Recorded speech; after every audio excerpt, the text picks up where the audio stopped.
social and political backdrop, and then you add in his family dynamics. His mom, Patricia Noah, comes across as this absolute force of nature. She was fiercely independent, deeply religious, and instilled in Trevor a love for learning and a strong sense of morality. Oh my gosh. And she did all of this while facing incredible challenges herself. Yeah, and I love that anecdote about them getting pelted with mold.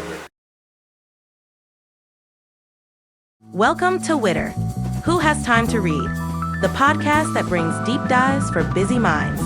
Listen to AI hosts Jane and Dane and get ready to unpack the world's most captivating books in just a fraction of the time. Whether commuting, working out, or just squeezing in a quick break, we deliver key insights, thought-provoking themes, and takeaways you can carry into your day. Don't forget to like, subscribe, and leave a comment. Plus, use our links in the description to purchase this book.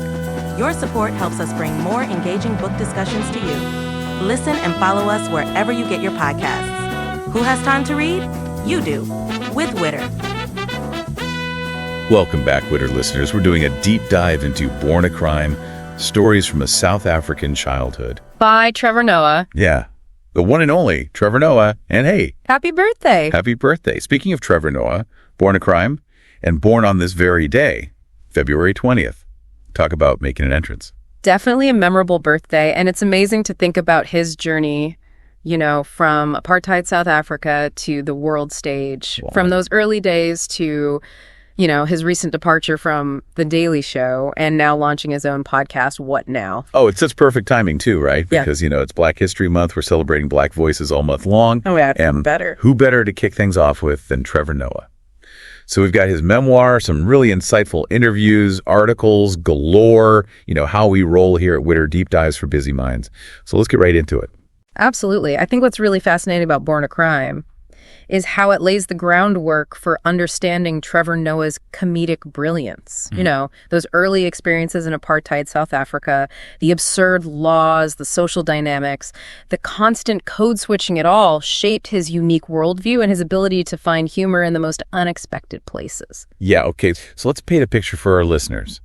Imagine South Africa during apartheid, a system built on this completely bonkers idea of racial classification. It's crazy. And I'm not just talking about black and white. We're talking these intricate, nonsensical categories. It was a system designed to divide and control, and I think one of the most glaring examples of that is the way they classified people of Chinese descent. Oh, really? They were deemed black simply for the sake of convenience. It's mind-boggling, and to really grasp the absurdity of it all, like Noah recounts this pencil test that was used to determine race. So if pencil fell out of your hair, you were white.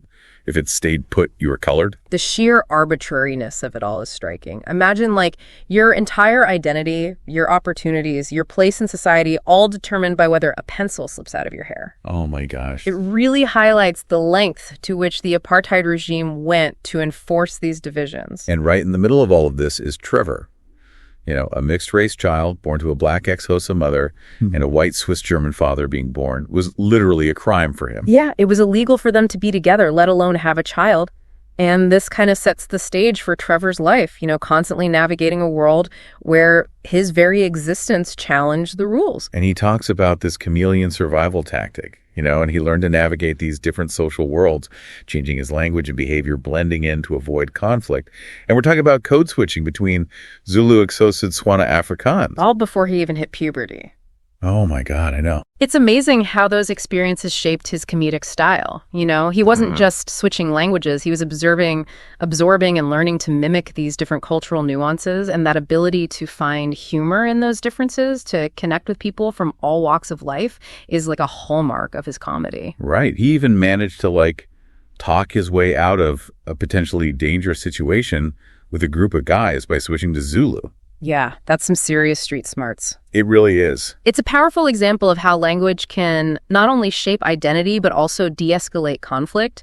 And it shows how quickly perceptions can shift when people assume you're part of their tribe. Right. But even with these chameleon skills, there's always this question of where he truly belonged. He was classified as colored under apartheid, but chose to identify as black. And that choice brings a whole other layer of complexity to his story. The apartheid system positioned colored people in this almost white space, granting them certain privileges that black people didn't have.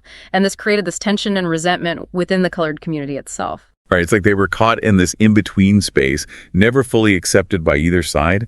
And Noah talks about experiencing prejudice even from some colored people for embracing his blackness. Exactly. He was seen as rejecting this aspirational whiteness that many colored people clung to. Right. And it highlights this insidious nature of prejudice, how it can even seep into marginalized communities. So we've got this incredibly complex social and political backdrop, and then you add in his family dynamics. His mom, Patricia Nambuizlo, Noah, comes across as this absolute force of nature. She was fiercely independent, deeply religious, and instilled in Trevor a love for learning and a strong sense of morality. Oh my gosh. And she did all of this while facing incredible challenges herself. Yeah, and I love that anecdote about them getting pelted with mulberries by a group of kids, and Noah's like upset, covered in berry juice, and his mom just bursts out laughing. It's such a classic Noah moment, finding the humor in a situation that would leave most people fuming. It's so true. And his mom's reaction, laughing at the fact that he now truly looks half black, half white, speaks volumes about her resilience and her ability to find light in the darkness. And those qualities, right, finding light in the darkness, laughing in the face of adversity,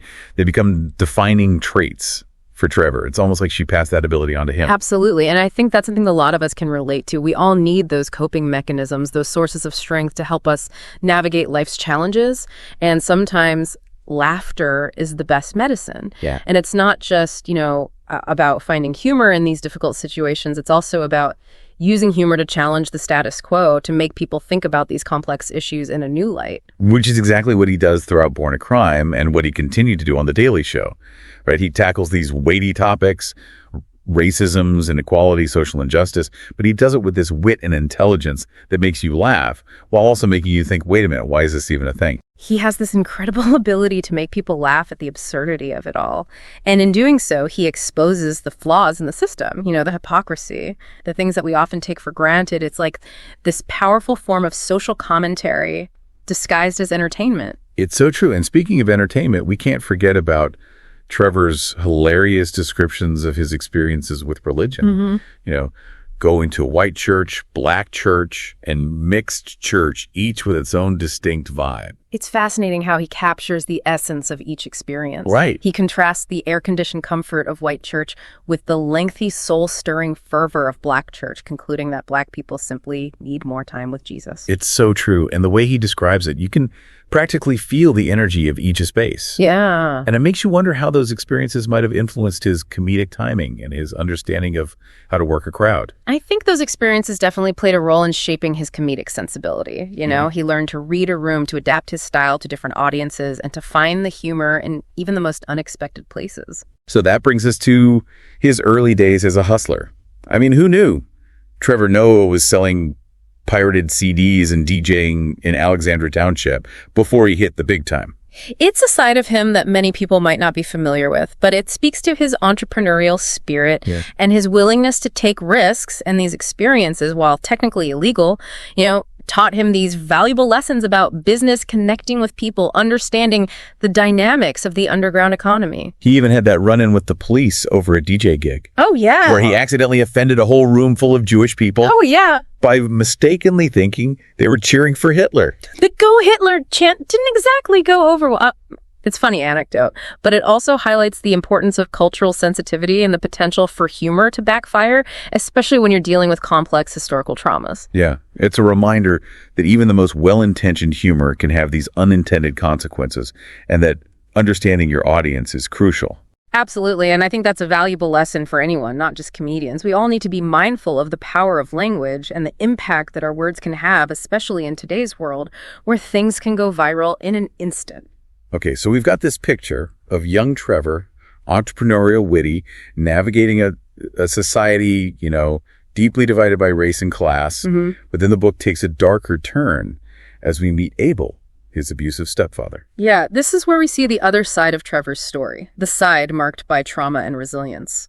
Abel's violence casts a long shadow over the family, culminating in that horrific event that changes everything, the shooting of Trevor's mother. It's such a heartbreaking story, and it's a testament to both his strength and his mother's incredible spirit that they were able to move forward from such a traumatic experience. Even after being shot in the head, her first thought is to make him laugh, to reassure him that everything will be okay. It's a poignant reminder that humor can be a powerful coping mechanism, a way to connect and find solace, even in the face of unimaginable tragedy. And speaking of his mother, it's clear that her influence played a huge role in shaping Trevor's worldview. She instilled in him a love for learning, a strong work ethic, and a determination to succeed against all odds. She's a constant source of inspiration for him throughout the book, even in her absence. It's clear that her strength and resilience are qualities that he carries with him to this day. And you can see that reflected in his career choices, right from The Daily Show to his new podcast, What Now? He's not afraid to tackle difficult topics, to challenge conventional wisdom, and to use his platform to amplify marginalized voices. I think that's what makes him such a compelling figure. He's not just a comedian, he's a truth teller, a bridge builder, someone who uses humor to spark dialogue and to encourage us to see the world from different perspectives. He even talks about moving to a colored area, Eden Park, after apartheid ended. Yeah. But still feeling like an outsider, not quite belonging. It speaks to the lasting legacy of apartheid, how those divisions, those deeply ingrained prejudices continued to shape people's lives even after the system was dismantled. And he experienced prejudice even from some colored people for embracing his blackness, for speaking African languages. It's a stark reminder that the wounds of the past can run deep even within marginalized communities. Absolutely. And it highlights the complexity of identity, how it's shaped by both internal and external forces, and how those forces can sometimes be in conflict with each other. So you've got these external sources shaping his identity, but then there's also this internal struggle, right? This constant need to prove himself, to work harder, to be smarter, to defy the stereotypes associated with blackness. It's like he's always aware of those expectations, those limitations that society tries to impose, and he's determined to break free from them. He excels in school, learns multiple languages, becomes a tech whiz. It's like he's driven to succeed, to carve out his own path in a world that often tries to put him in a box. And that drive translates into his career as well. He's not content with just being a comedian. He's a writer, a producer, a social commentator. He's constantly pushing himself, exploring new avenues, using his platform to amplify important voices and to shed light on issues that matter. And that's what's so exciting about seeing him launch What Now? It's a platform where he has even more freedom to explore those different facets of himself, to delve into a wider range of topics, and to really showcase the full range of his talent. It makes you wonder what he'll tackle next. What stories he'll tell, what boundaries he'll push. It's like he's constantly evolving, and that's what keeps his work so fresh and engaging. I think that's the beauty of Trevor Noah's journey. He's not afraid to take risks, to experiment, to use his voice to challenge the status quo, and I have a feeling we're just scratching the surface of what he's capable of. Yeah, and you know, all of this success, this drive to achieve, makes those early struggles, those moments of doubt and uncertainty, all more powerful. Definitely. And he talks about constantly feeling like an outsider, even within his own family. Especially when it came to his relationship with his father, Robert. That was complicated, to say the least. Under apartheid, it was illegal for them to even be seen together in public, Oh, May. which obviously had a huge impact on their bond. It's heartbreaking to think about a father and son being forced to hide their relationship, you know, to meet in secret just to spend time together. And even after apartheid ended, you know, their relationship remained strained, especially once his mother married Abel.